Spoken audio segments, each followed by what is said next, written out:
Hello guys, कैसे हैं आप सब लोग। राइजिंग वॉरियर के एपिसोड 5 के साथ हाजिर हूं। तो लास्ट एपिसोड के एंड में हमने देखा था जीजून सुपरवाइजर को लूटने के बाद वहां से वापस अपने रूम की तरफ आ जाता है, जबकि उसी वक्त सुपरवाइजर के उस मर्सनरी को भी दिखाया जाता है जो कि उनका एक आउटर डिसाइपल है। इसके पास सुपरवाइजर ने मैसेज भिजवाया है ताकि वो यहाँ पर आकर जीजून को मार सके। तो इस एपिसोड की शुरुआत में जीजून के रूम का सीन दिखाया जाता है। जीजून ने अपने रूम को सील किया होता है और बाहर उसने पट्टियां लगाई होती है कि कोई भी यहाँ पर मत आना। इस रूम के अंदर बहुत ही बुरा इंसान रहता है, इसलिए तुम सभी को अंदर आने की इजाजत नहीं है। तो जीजून भी अपने रूम के अंदर काफी ज्यादा परेशान होता है। जीजून कहता है, मुझे लगता है कि सुपरवाइजर लियो यहाँ पर वाकई में अपने सीनियर को यहाँ पर बुलाने वाला है। अगर उसने अपने सीनियर को यहाँ पर बुला लिया फिर तो मैं बहुत बड़ी मुश्किल में पड़ जाऊंगा, क्योंकि सीनियर्स जो कि आउटर डिसाइपल्स हैं वो काफी ज्यादा स्ट्रॉन्ग है और मेरी स्ट्रेंथ तो उनके सामने कुछ भी नहीं है। फिर साथ ही वो इमेजिन करता है और कहता है, अगर शीजोंग यहाँ पर आ गया यानी कि उसका सीनियर, ये लोग तो मुझे नंगा करके बाजार में घुमाएंगे जिससे मेरी इज्जत का फालूदा हो जाएगा। साथ ही वो जल्दी से अपने बैग के अंदर से सारे क्रिस्टल्स को निकालता और कहता है, मुझे अपनी किस्मत को खुद ही बदलना पड़ेगा। अगर मुझे बाजार के अंदर नंगा नहीं होना तो वो वहीं पर उन सारे के सारे क्रिस्टल्स को निकाल लेता और कहता है, अब जबकि मेरे पास बहुत सारे क्रिस्टल्स हैं, मुझे अपनी बॉडी पोटेंशियल को बढ़ाना पड़ेगा। अगर मैं इन सारे क्रिस्टल्स की एनर्जी को अपनी बॉडी में एब्जॉर्ब कर लेता हूँ तो इसके साथ तो मेरी सेलेस्टियल एनर्जी बढ़ेगी, उसके साथ साथ मेरी फिजिक भी पहले से बेहतर हो जाएगी। मुझे यहाँ पर इस सेक्टर को ज्वाइन किए हुए 3 साल हो गए हैं। 3 साल में सिर्फ लेवल 3 तक ही पहुँच पाया हूँ। हालांकि मेरे टैलेंट्स के साथ मैं बहुत बड़ा जीनियस हूँ जो 3 साल में तीसरे लेवल तक पहुँच पाया हूँ, लेकिन मैं हूँ तो एक लेबर स्टूडेंट ही। मुझे यहाँ पर लेवल 4 तक पहुँचना पड़ेगा और उसका लेवल 4 आर्गन रिफाइनिंग होता है। जीजून कहता है, हमारे यहाँ पर टोटल 7 लेवल्स होते हैं। 7 लेवल्स तक पहुँचते पहुँचते तो बहुत ज्यादा प्रैक्टिस की जरूरत होती है और 7th लेवल तक हमारी बॉडी को बिल्कुल परफेक्ट होना चाहिए, फिर जाके हम लोग यहाँ पर की को गैदर कर पाएंगे।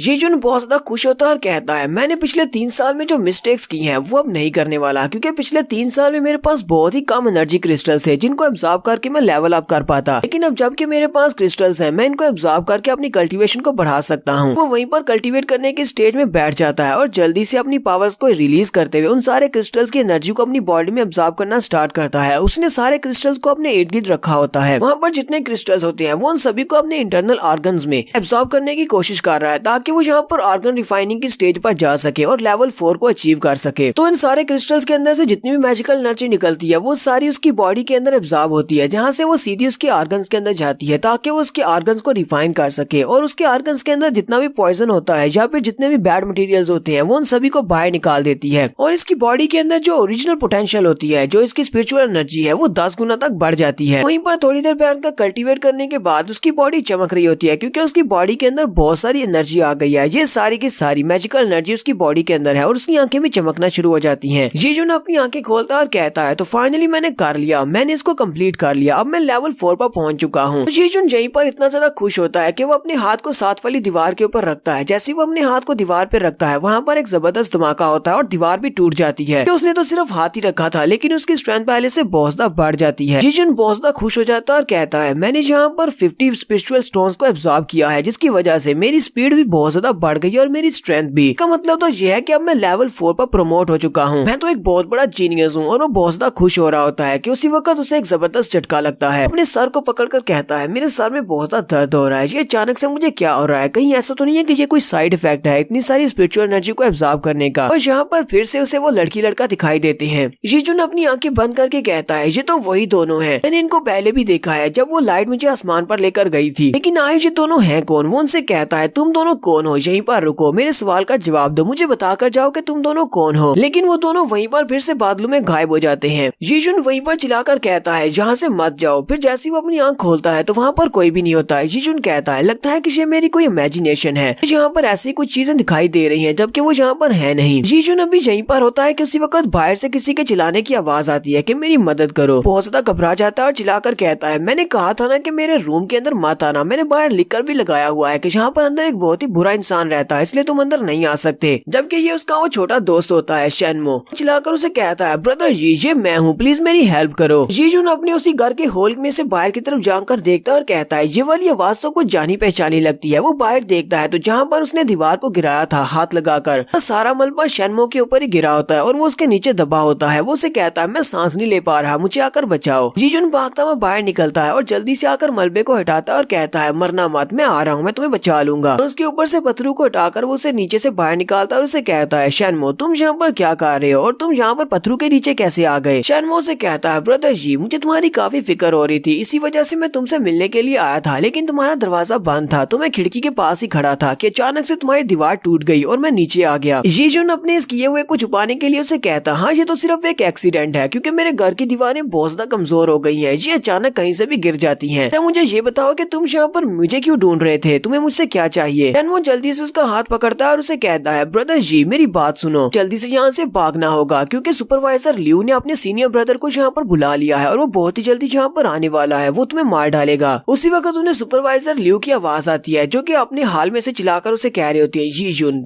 आज तुम्हारी मौत का दिन है, चलो जल्दी से यहाँ पर आ जाओ। शैनमो जीजुन से कहता है, ब्रदर वो तो यहाँ पर आ भी गए हैं, चलो जल्दी से तुम्हें भागना होगा। जीजुन आगे से हंसना शुरू कर देता है और कहता है, ये लोग तो परफेक्ट टाइम पर आए हैं, मुझे अपनी नई स्ट्रेंथ को देखने का मौका मिलेगा। तो सुपरवाइजर लियू का सीनियर ब्रदर भी यहाँ पर आ चुका है। वो उसे कहता है, तुम तो वाकई में बहुत ज्यादा बहादुर लड़के हो, क्योंकि तुम्हें पता है कि एक आउटर डिसाइपल यहाँ पर तुम्हें मारने के लिए आने वाला है, लेकिन फिर भी तुम यहाँ पर से भागे नहीं और यहीं पर खड़े हो। जीजुन जल्दी से अपने आसपास देखता है और उसे कहता है, कहाँ पर हो तुम? क्या तुम कोई इनविंसिबल बंदे हो जो तुम मुझे दिखाई नहीं दे रहे? तो यहीं पर उसे आउटर डिसाइपल की आवाज आती है। वो उसे कहता है, अरे जैसे कमजोर लड़के को मारने का मेरा कोई भी इरादा नहीं है, लेकिन क्या करूँ, ये तो मेरा काम है। जीजुन जल्दी से अपने आसपास देखता है और कहता है, अब ये आवाज कहाँ से आ रही है? वहीं पर एक बिल्डिंग के ऊपर एक लड़का खड़ा होता है। वो उसे कहता है, मेरा नाम लियू यू है और मैं चाहता हूँ कि तुम मेरे इस नाम को याद रखो। लियू यू नाम को याद रखना, क्योंकि अब तुम मरने वाले हो और मरने से पहले ये आखिरी नाम है जो तुम सुनने वाले हो। स्वर्ड सेक्टर के बाकी के सभी लड़के भी जब ये बात सुनते हैं कि वहाँ पर सुपरवाइजर लियू ने अपने आउटर डिसाइपल को बुला लिया है, लियू यू यहाँ पर आया है जीजुन को मारने के लिए, चलो जल्दी से वहाँ पर चल के देखते हैं कि क्या होने वाला है। जीजुन बेचारा तो नहीं बचेगा, क्योंकि आउटर डिसाइपल तो बहुत ज्यादा पावरफुल होते हैं। वो सभी लोग भी भागते हुए वहीं पर तमाशा देखने के लिए आ जाते हैं।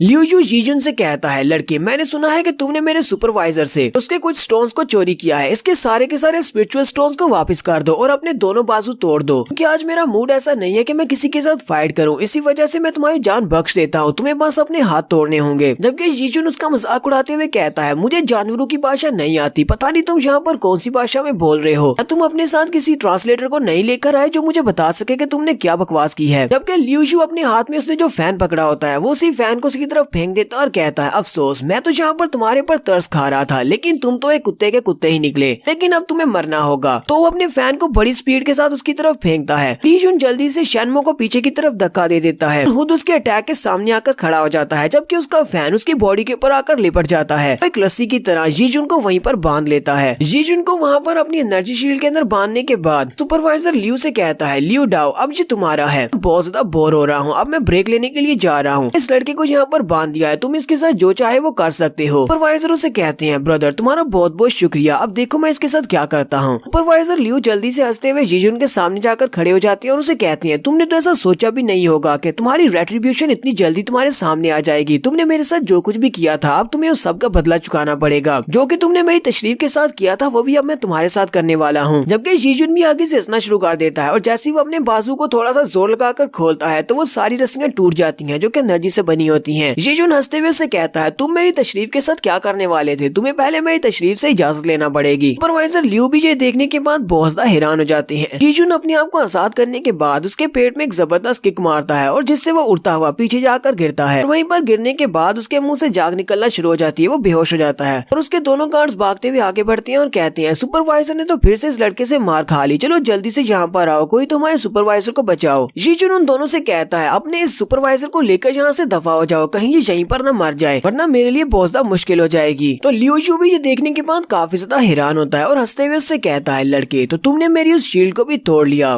और अपने आप को उस शील्ड से आजाद कर लिया, तो काफी ज्यादा इंटरेस्टिंग बात है। तो सुपरवाइजर लियू जहाँ पर तुम्हारे पर अटैक करता तो शायद तुम्हारे पास बचने का एक चांस था, लेकिन अब जबकि मुझे खुद तुम्हें इंटरेस्ट हो गई है तो अब तुम्हें अपने हाथों से मारूंगा, अब तुम्हारे बचने का कोई भी चांस नहीं है। और वो जल्दी से ऊपर से नीचे की तरफ जंप करता है, जहाँ पर वो अपनी ब्रेकिंग पाम टेक्निक को यूज करने वाला है। ये वही सेम टेक्निक है जो कि सुपरवाइजर लियू ने भी यूज की थी। जीजुन उसे कहता है, ये वाली टेक्निक तो मैं पहले भी देख चुका हूँ, ये बहुत ही वीक टेक्निक है। जबकि लियू यू से कहता है, तुमने ये वाली टेक्निक पहले सुपरवाइजर की देखी होगी कि मैं एक आउटर डिसाइपल हूँ। आउटर डिसाइपल के पास बहुत ज्यादा पावर होती है। तो मैं दिखाता हूँ कि मेरी ब्रेकिंग पाम के अंदर कितनी ज्यादा पावर है। जैसे वो वहाँ पर अपनी ब्रेकिंग पाम के साथ टेक्निक के साथ वहाँ पर अटैक करता है तो वहाँ पर एक जबरदस्त धमाका होता है। बाकी के सारे बच्चे भी ये देखकर बहुत ज्यादा घबरा जाते हैं और कहते हैं ये तो बहुत ही बुरा हुआ, जीजुन तो इसके अटैक से नहीं बचा होगा, जीजुन तो मर गया होगा। लेकिन ये तो उसकी अपनी गलती है, उसे पता होना चाहिए कि उसे किसके साथ पंगा लेना और किसके साथ नहीं पंगा लेना। क्योंकि छोटा शैनमो भी चिल्ला चिल्ला कर जीजुन का नाम पुकार रहा होता है। वो वहीं पर उसी तरफ देख रहा होता है कि वो अभी तक जिंदा है या मर गया है। और यहीं पर हम लोग अपनी एपिसोड 5 का एंड करेंगे। एपिसोड की एक्सप्लेनेशन अच्छी लगी हो तो कमेंट करके जरूर बताइएगा। चैनल को सब्सक्राइब कर दें, वीडियो को लाइक और शेयर कर दें। शुक्रिया।